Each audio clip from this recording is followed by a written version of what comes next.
Right, I'm now going to be tackling these three fellas from my first set of Trench Crusade figures. First things first, snip all the pouring lugs off, and then yeah, I've got to figure out just who they are. All right, so I'm not going to be painting these two because they are far too small. If I bring in a heretic priest that I'm doing at the moment, if you see the size of him compared to the size of them, yeah, these are 28mm. These are no way the 32mm that I'm after. I don't want to do them 28, so these are going in the spares box, maybe never to be used. But this fella is in scale. If he's not, and this is 28, then he's chuffing huge. But yeah, I buy it. I buy it that he's the same scale as those. And this is a Communicant, I've now found out. Now, I don't know. I mean, the actual game isn't out until the summer. But I can see there might be a bit of controversy when it comes out, because the premise of the game, and there are elements of the game using real world religion, all right? And I can see there being a bit of an upset over that. I don't know, maybe it will, maybe it won't. But I don't want to cause any offence on this channel, okay?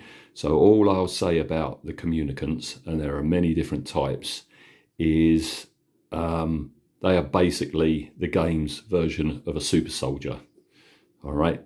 I'll leave it up to you to find out how they became the version of a super soldier. But this one, this Communicant, is very big, and he's going to be very rusty, and he's going to be good because I don't have to paint his eyes, because in the lore they see better when they're blind, so they have crosses nailed into their eye sockets. Charming. So yeah, I've just put on a coat of an appropriately called Flayed One Flesh, because he's got an awful lot of scarring and that going on. So I'm looking forward to this one. This guy is going to be pretty gory and pretty nasty. So I'm happy with the flesh tone, and what I've done is I've gone over his scars and around the edges. The artificial light is browning it out, but that's redder than it appears. But I've gone around the edges of the crosses that have been nailed to his body with Karasborg Crimson, watered down slightly.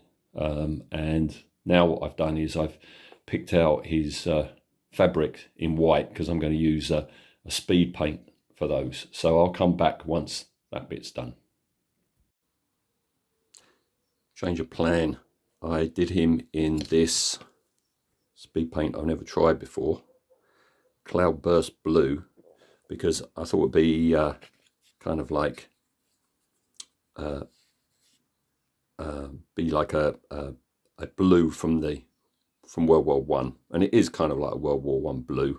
But I'm thinking, no, I'm going to be putting an awful lot of blood on that hood, and it's not going to be noticeable over such a dark colour. So rethink time. I'm going to do him in greys, which is much more like the illustrations. So I'm building up from a dark grey upwards, as you can see, but I also had a rethink on his skin. His skin looked far too healthy.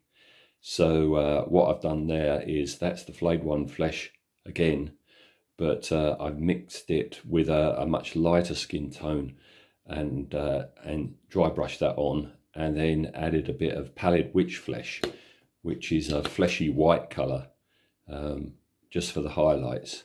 So I've got to start all over again and start doing his wounds again. But I'm happier that he's paler now. He looked far too tanned and healthy. So I'm going to continue getting the skin tones back to where they are, and then bring up the grey on his fabric to a level that I'm happy with. Well, I had him up to a nice light grey, but then the wash I put on was Rattling Grime, which is a really nice black brown, but it's too dark, so I've got to start blooming well dry brushing him back up to the light grey again. Right, so that's his robes lightened right up, much lighter than I would normally have done, especially up on his face, and that's because I'm going to be putting an enamel wash to give it the grim dark look, and you don't want it too dark before putting that on, because the wash I'm going to be putting on is like mainly a black wash. All right, I'm going to be putting it over his skin as well, to take that all back as well and darken that down. I think I made a mistake with the crosses. That's the wrong type of gold colour. It needs to be far more muted than that. So that was another mistake. There's a lot of mistakes happening on this one. But next up, as I say, let's put an enamel wash and see what it looks like. There we go. Very happy with that. That is a combination of Villainy Inks' Goon's Grime and Ichor of the Damned. The two combined make for a very nice, icky, browny black. So I've washed that over all his clothes and all of his skin, and it's tinted it nicely. Very happy with that. The only thing is it's an enamel wash, so I've got to wait a good day now for that to dry thoroughly before I start applying more colours. Okay, so on all his chains and the upper part of his gauntlets, I put on dry rust, which worked really well, but it was just too uniform. It was all one shade. So what I've done is I've now washed that with Rattling Grime, and I'm going to dry brush that back up, and then maybe put on some lighter rusts. Picked out the weapon in a gunmetal, blocked in the wooden panels that he's got. That seems to be some sort of reliquary that he's got on his back, and yeah, just picked out the skulls in a white, ready for the speed paint. Rethink time again, in that the rust colours that I put on his chains and his gauntlets, they're the new rust paints I've been using, and they're very good, but they dry very, very matte and one shade. So the dark rust is a dark rust, and the fresh rust is a bright rust. So, but basically you just get two colours, all right, two blocks of colours, which didn't look quite right. So what I've done here is on the chains here, I've put on a watered down coat of Agrak's Earth Shade, just to break those colours up a bit, and I'm going to dry brush a bit of orange on that. All right, but the gauntlet things, I've left just those two colours. All right, so there's a difference. I don't want every metallic thing to look like it's been made at the same time. All right, and I've had a rethink about these crosses.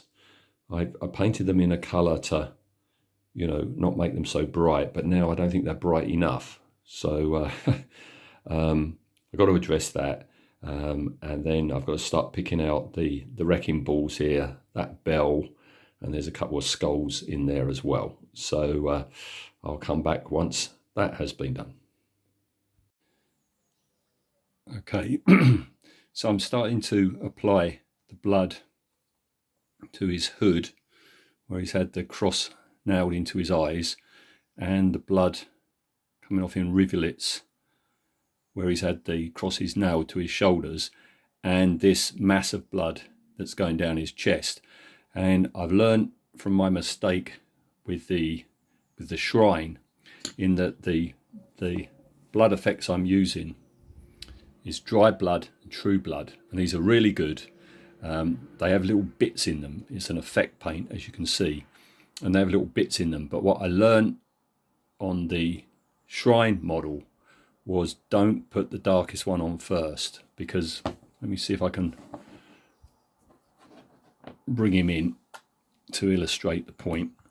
Yeah, so this is dry blood, which is very dark.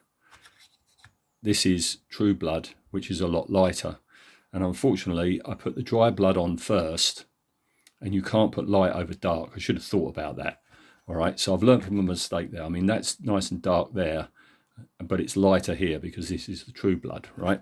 So I've learned from my mistake, and you go light to dark. As I say, I should have thought about that. So this is the true blood, which I've just dappled on. And shortly, once it's dried, I'm going to dapple on dried blood in the middle of that. So it looks like, you know, they've been continually nailing new crosses into the poor sod's eyeballs over a large amount of time. So yeah, that's going to be a lot darker in the middle. Picked out the rest of the skulls in white, so I'm just about to paint them. Then it's a case of just finishing off strappings. Chains are pretty much done now. I've got to just weather the wrecking balls and the bell, and then I'm ready for blood here. But again, I don't want everything looking the same. The blood on this is going to be much fresher than the blood on him. With the dried blood in the centre there, we're not far off now. I've just got to colour the straps which are holding the skulls to his belt. This one round here, the strap seems to be nailed into his skull, so I've got to do that. As you can see, I've based it, and I've crudely put on some Xandri dust, but I'm going to be going the same greeny colour for the soil that I'm doing with all of them. Once that's on, and once I've painted the rim of the base black, I can really go to town with the blood up on here. That's the base painted. So this is the last little short bit before I come back at the end, because basically all I've got to do now is just gore all of that up, splatter it on his skirt. I figure he's got some bloody toes, which I haven't really addressed, but you're walking across a battlefield barefoot, you're going to get damaged. So I'll come back once he's finished. All done. Yeah, this is really quite bloody, as you can see. And as I said I would, I've bloodied up his feet and all his robes all the way around. So yeah, this was a really fun guy to do, and I like the way with all these figures I'm doing, I'm learning more and more, building upwards, gaining more experience in this grimdark style, and using these new blood ranges to give me different effects. So hopefully as I continue, I'm going to just like get more experience and improve on it. But pretty happy with this chap, just as he is.